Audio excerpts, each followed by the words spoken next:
Assalamualaikum warahmatullahi wabarakatuh. Selamat pagi dan salam sejahtera bagi kita semua. Perkenalkan, saya Nurul Munawwaroh, mahasiswa program studi Sarjana Terapan Keperawatan Politeknik Kesehatan Kementerian Kesehatan Kalimantan Timur dengan NIM P07220217028. Pada kesempatan kali ini, saya ingin mempresentasikan proposal penelitian saya yang berjudul Faktor-faktor yang berhubungan dengan pelaporan insiden keselamatan pasien dirawat inap RSUD Abdul Wahab Syahrani Samarinda.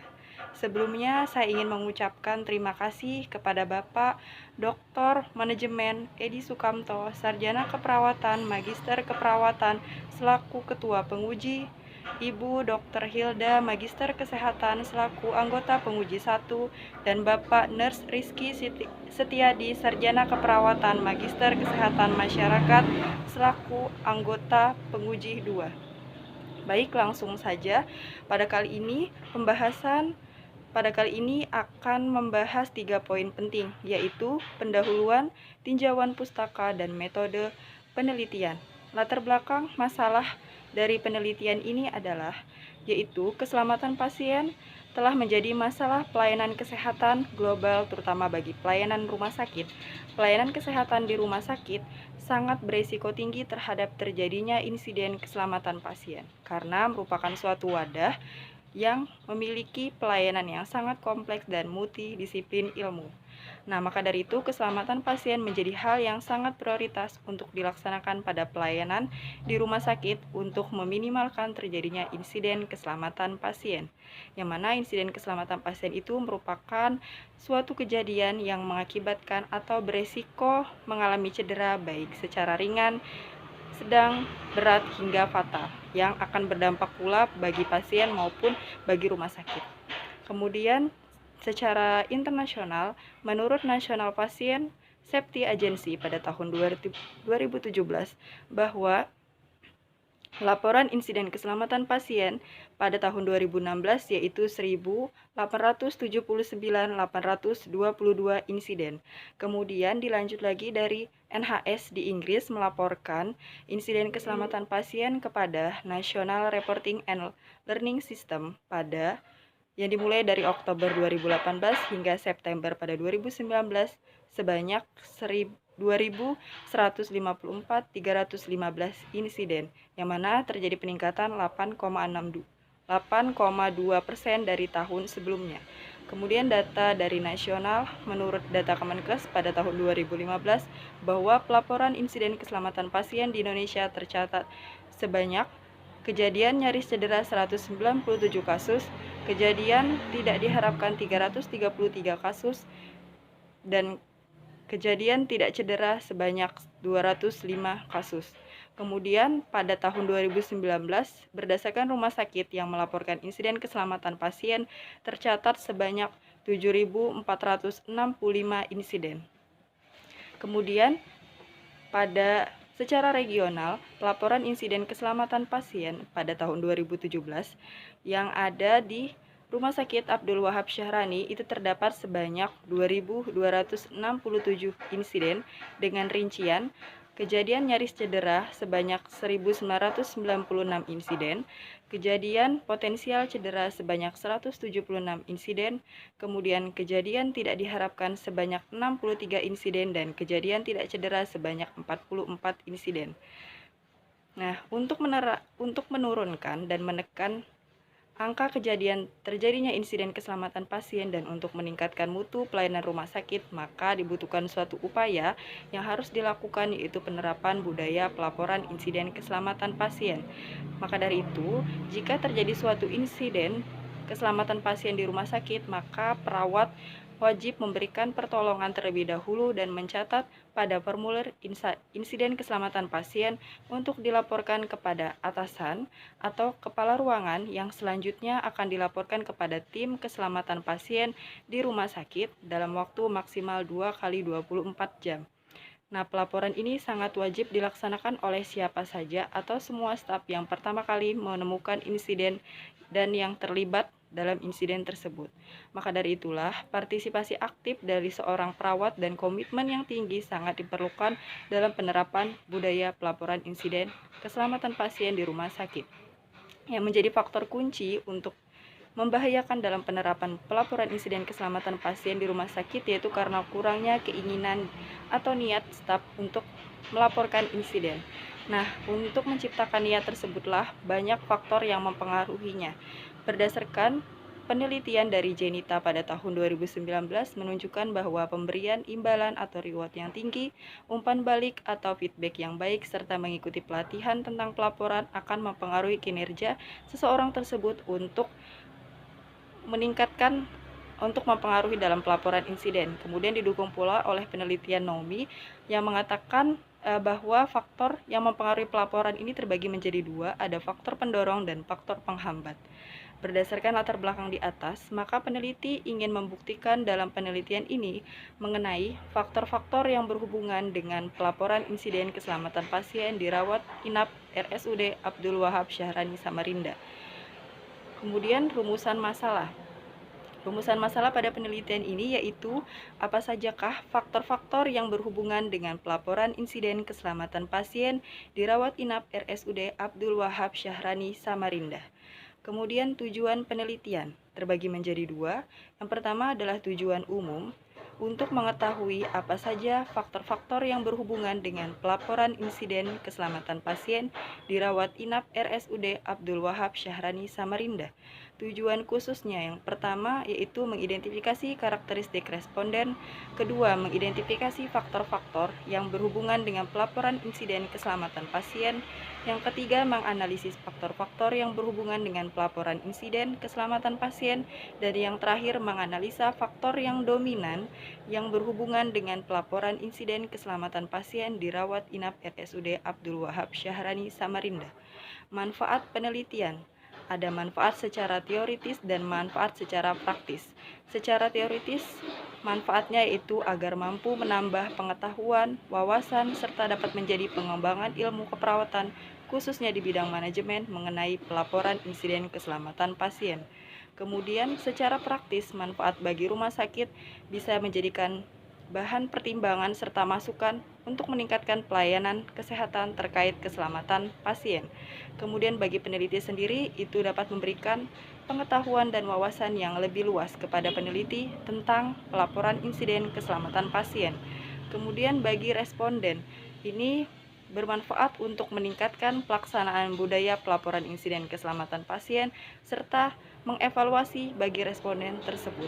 Kemudian bagi peneliti selanjutnya diharapkan bisa menjadi sumber informasi atau rujukan yang untuk penelitian selanjutnya yang serupa, serta memberikan kontribusi dalam perkembangan riset keperawatan terkait pelaporan insiden keselamatan pasien. Kemudian keaslian penelitian. Keaslian penelitian di sini terdapat jurnal internasional dan jurnal nasional.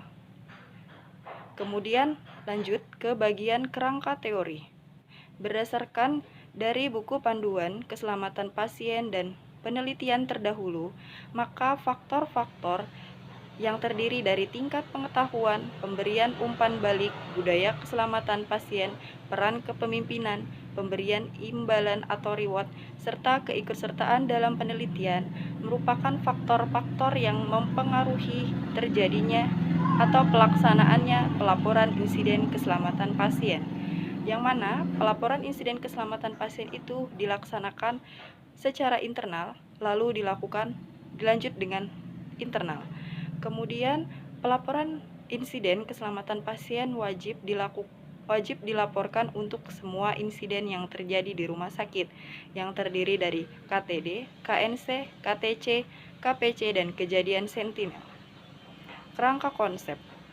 Kerangka konsep pada penelitian ini yang ada variabel independen dan variabel dependen. Variabel independen pada penelitian ini yaitu ada pengetahuan, respon pelaporan, budaya keselamatan pasien, peran kepemimpinan, pemberian imbalan atau reward, dan pelatihan. Sedangkan variabel dependen yaitu pelaporan insiden keselamatan pasien. hipotesis. Hipotesis yaitu terbagi menjadi dua, ada HA dan HO. HA-nya terdapat hubungan faktor-faktor pengetahuan, respon pelaporan, budaya keselamatan pasien, peran kepemimpinan, pemberian imbalan reward, dan pelatihan dengan pelaporan insiden keselamatan pasien. Kemudian HO-nya tidak terdapat hubungan faktor-faktor yang terdiri dari pengetahuan, respon pelaporan, budaya keselamatan pasien, peran kepemimpinan, pemberian imbalan dan reward, serta pelatihan dengan pelaporan insiden keselamatan pasien. Kemudian poin yang ketiga yaitu tentang metode penelitian. Jenis dan desain penelitian pada penelitian ini menggunakan jenis penelitian deskriptif analitik dengan desain cross-sectional. Metode penelitian ini menggunakan metode kuantitatif. Kemudian untuk metode sampling, besar sampel ditentukan dengan cara probability sampling dengan metode simple random sampling, yaitu metode yang memberikan peluang yang sama kepada anggota populasi untuk dipilih menjadi anggota sampel atau cara pengambilan sampel yang secara acak.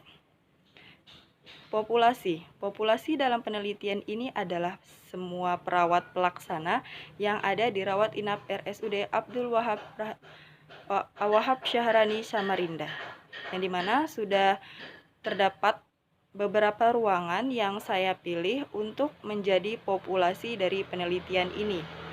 Kemudian sampel pada penelitian ini adalah perawat pelaksana yang bersedia menjadi responden dan telah menandatangani inform consent. Kemudian untuk menentukan besar sampel pada penelitian ini menggunakan penghitungan besar sampel dengan cara rule of thumb.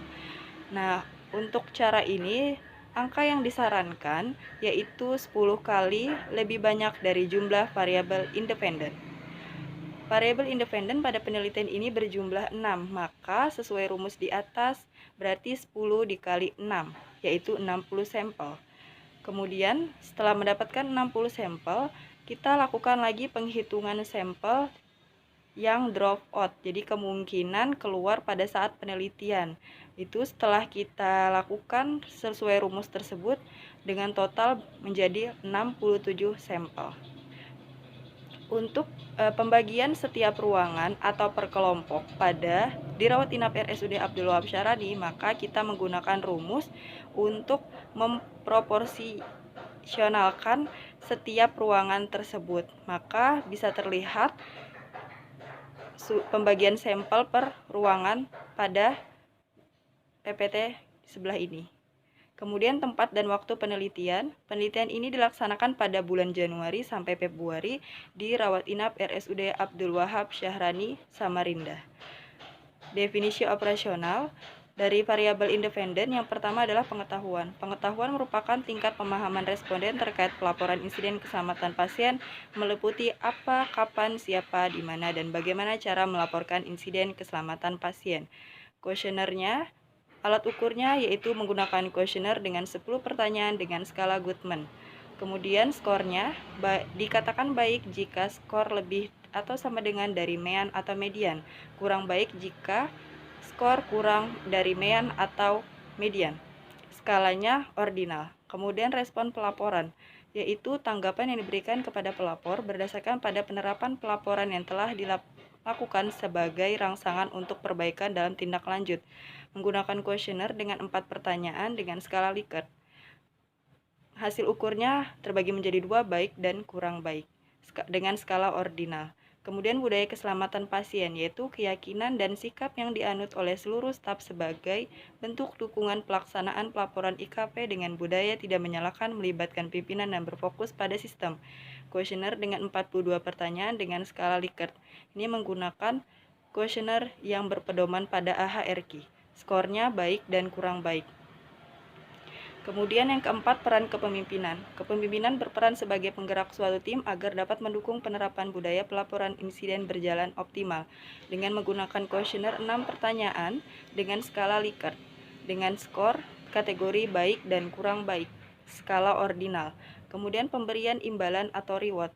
Itu bisa dapat diberikan berupa hadiah, jasa pelayanan, penghargaan, atau pemenuhan sarana atau dan prasarana agar menjadi stimulus staf untuk melaporkan insiden.